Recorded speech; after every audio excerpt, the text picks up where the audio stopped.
Սակայն նույն խաղաղության խաչմերուկի շահառու Ադրբեջանն ավելացնում է ռազմական բյուջեն, կրկնապատկելով այն, շարունակում է իր զորքերը թողնել Հայաստանի Հանրապետության սուվերեն տարածքում, սպառնալ Հայաստանին, պահանջներ ներկայացնել ու դատել մեր հայրենակիցներին կեղծ մեղադրանքներով։ Բաքվում դատական թատրոնը շարունակվում է։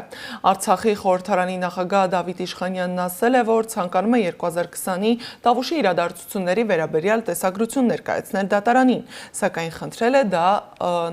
խնդրել է, որ ապահովեն անհրաժեշտ պայմանները,